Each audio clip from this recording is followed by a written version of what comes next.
Hey friend, if your lower back has been giving you trouble lately, please don't go anywhere. Stick with me for just a minute, because what I'm about to share with you might be exactly what your body has been needing. If you wake up feeling stiff in the morning, if bending down feels harder than it did before, or if you've been moving more carefully because you just don't feel as steady on your feet, that's not simply because you're getting older, and more importantly, you don't have to just live with it.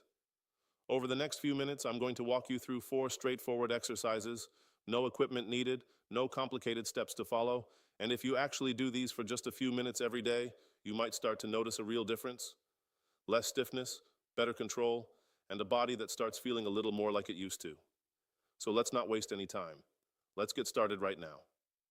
First, I want you to find a comfortable spot on the floor. Take your time getting down there, no rush at all. A yoga mat, a carpet, or even a folded towel works perfectly fine. We're going to start with a very simple movement, but don't let that fool you. This one is more powerful than it looks. Go ahead and lie face down on your stomach. Now place your elbows directly under your shoulders and let your forearms rest flat on the ground. Keep your knees on the floor and let your legs stretch out behind you.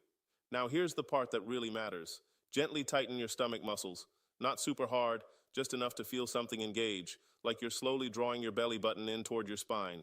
Now slowly lift your hips just a little bit off the ground. You want your body to form one straight line from your knees all the way up to your shoulders. That's it right there. Now hold that position and breathe nice and easy. If you can hold it for around 10 seconds, that's awesome. If it's a little less than that, no worries at all. Then slowly lower yourself back down and rest. Go ahead and repeat that 2 or 3 times. Now let me point out a couple of common mistakes, because this is where a lot of people accidentally lose the benefit of this exercise. If your hips sag too low, your lower back ends up taking on way too much pressure. If your hips go too high, it becomes a completely different movement, and your core won't be working the way it's supposed to. So keep it simple. Think straight line, steady breathing, and please don't hold your breath. That's honestly one of the biggest mistakes people make, and they don't even realize they're doing it. If your knees are feeling uncomfortable down there, just slide a folded towel underneath them. Make it easier on yourself, because when something actually feels doable, you're going to stick with it. And that consistency is what gets you real results. Here's why this exercise matters so much. Your core muscles work like a built-in support system for your spine. When those muscles are weak, your back has to work overtime every single day. That's where that constant stiffness and soreness is coming from. But when those muscles get even a little stronger, you'll start feeling more stable in your everyday movements.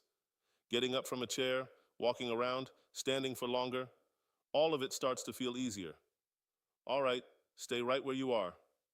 We're going right into the second exercise. You're still lying on your stomach. Go ahead and stretch your arms straight out in front of you and let your legs relax behind you. Take a slow breath in. Now, as you breathe out, gently lift your arms, your chest, and your legs just a few inches off the floor. Not high at all, just slightly. Hold that for about 3 to 5 seconds and keep breathing the whole time. Then slowly bring yourself back down. Let's do that a few more times. Pay close attention to how this feels. You should feel your lower back and your shoulders doing some work, but it should feel smooth and controlled, not forced and definitely not strained. And here's something really important to keep in mind. Don't try to lift yourself up too high. That's the most common mistake people make with this one.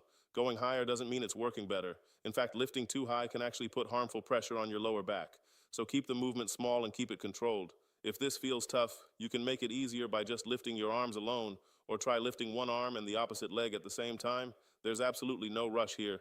You're building strength the right way, gradually, and that's exactly how your body gets better safely. This exercise strengthens the muscles that run along your spine, and those muscles are incredibly important for how you feel every day. They help you stay upright. They support your posture. And as they get stronger, you'll notice something simple but really meaningful.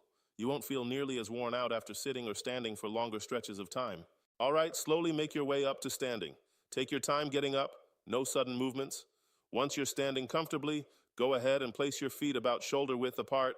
Let your body relax. Now take a breath in. As you breathe out, gently rotate your upper body to the right. Only go as far as feels comfortable for you. Hold it there for just a second, then come back to center.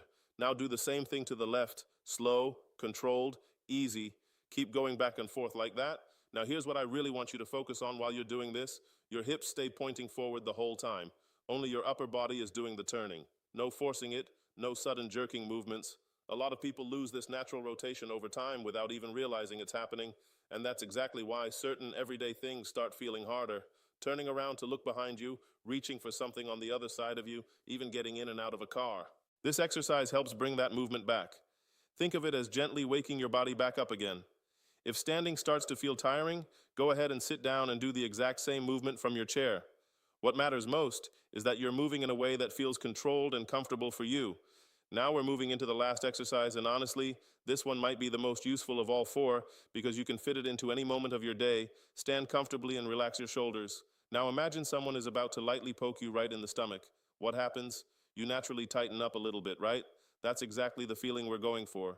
Gently pull your belly button inward and slightly upward, not too intense, just enough to feel your core switch on. Now hold that for about 5 to 10 seconds while you keep breathing normally, then relax. Go ahead and repeat that around 8 to 10 times. Here's the key thing to watch for. If your whole body is tensing up, you're working too hard. If you're holding your breath, you're missing the whole point of this one. We're going for calm control and quiet strength. You can put your hand right on your stomach to feel those muscles engaging underneath. And the best part about this exercise is that you can honestly do it anywhere. While you're washing the dishes, while you're standing in line at the grocery store, while you're sitting on the couch watching your favorite show, these little moments add up more than you'd think. And over time, your body actually starts supporting your spine on its own without you even having to think about it. Now let's take a second to step back and look at what you just did.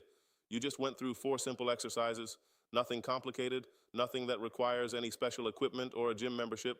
But together, these movements do something really meaningful. They start rebuilding your foundation. They help your body feel more stable and more supported. They give your spine the backup it has been missing.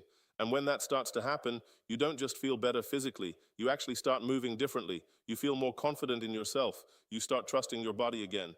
Now, one last thing before we wrap up. These exercises are here to support you and help you feel better, but they are not a replacement for medical care. If anything feels painful in a way that doesn't feel right, stop and listen to your body. And if you're currently on any medication, keep following your doctor's guidance. Think of these exercises as something that works alongside everything else you're already doing for your health. Now I'd love to hear from you. How are you feeling right now? Are you dealing with stiffness? Or is it more of a weakness? Or maybe your balance has been off? Let me know in the comments. I read every single one and I'll do my best to get back to you and help however I can. And if this was helpful for you, even just a little bit, please share it with someone in your life who might need it too, because sometimes just a few minutes like this can genuinely change how the rest of your day feels.